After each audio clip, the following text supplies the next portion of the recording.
Hi, my name is Nick Shipman, and this is Interactive Advanced Concept Presentation 6, Pasta Rocket! I'm very excited for this one. Can't wait to light some stuff on fire. I drew a little penne rocket. So, today I'm going to show why hydrogen peroxide, yeast, and pasta will create a little rocket. So, got my hydrogen peroxide, I got my yeast over here. But before I get started, I'm just going to talk a little bit about what's going to happen, what I expect to happen. So for our pasta rocket, so we have hydrogen peroxide, that's H2O2. We have yeast and we have pasta. So the yeast in this situation, or in this, is it's an enzyme. The enzyme is called catalase. And so what that's going to do is accelerate the decomposition of the hydrogen peroxide, of the H2O2. So I've got my balanced equation here. It's 2H2O, and then the catalyst is right here. Will lead to water and oxygen gas. So the yeast, what I learned while looking all this up, is that you don't actually add the catalyst to the balanced chemical equations because they're a catalyst. So, and then the pasta, so it's going to act as our solid fuel source. So looking up pastas, they're typically carbohydrates. So carbohydrates, we know, are made out of carbon, hydrogen, and oxygen. So you can't really balance this equation without actually knowing everything that's in the pasta.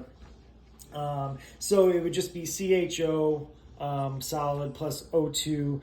And we know anything that's burned in the presence of oxygen, not anything, but usually hydrocarbons, but burning in the presence of excess oxygen is going to lead us to water vapor and CO2. And so now that's how I look at the world. Whenever I see anything being burned, and I know it's a hydrocarbon, I don't see exhaust like coming out of cars anymore. I see CO2 and water vapor. It's kind of fun. All right, so I'm going to put in my hydrogen peroxide. And then I've got a teaspoon of yeast here. And I tested this to make sure that the yeast was not was still working, because I made something a long time ago with this and I wasn't sure if it would or not.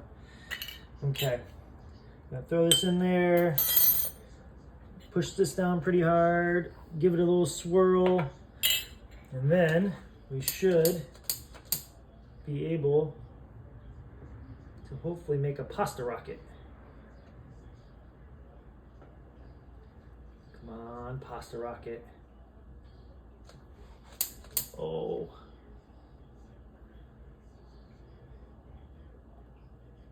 I would be so disappointed if this doesn't work.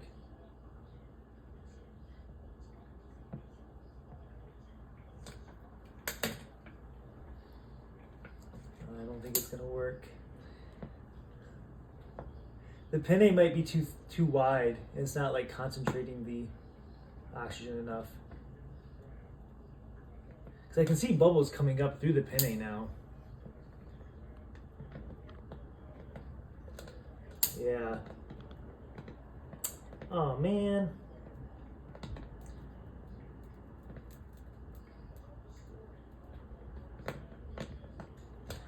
All right, so my guess for why this isn't working is I wonder if I use too wide of a pasta noodle, or if there's like a leak of oxygen somewhere around my pasta noodle or the surrounding like rubber ring is my guess, because there's plenty of bubbles, but darn, I might try that again on my own time.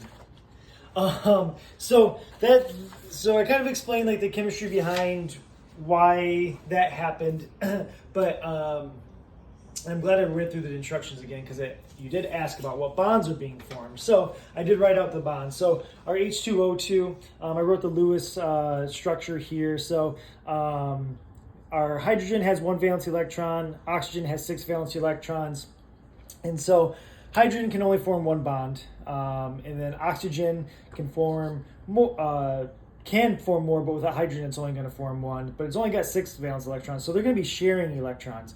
However, that doesn't really satisfy oxygen in the octet rule. So, so for just one, so that's why you need two oxygen. So right here, so you have the octet rule is being satisfied for the oxygen. You got your two bonds here and 4 valence electrons there, and the same on this side.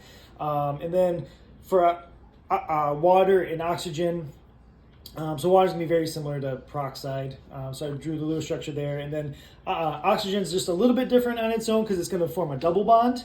But these are molecular covalent bonds, essentially meaning that they're going to share electrons kind of back and forth to fill the rest of their electrons to satisfy the octet rule. And that is basically the end of my presentation. I'm very sad that this didn't work because I wanted to see it work, but we'll try again.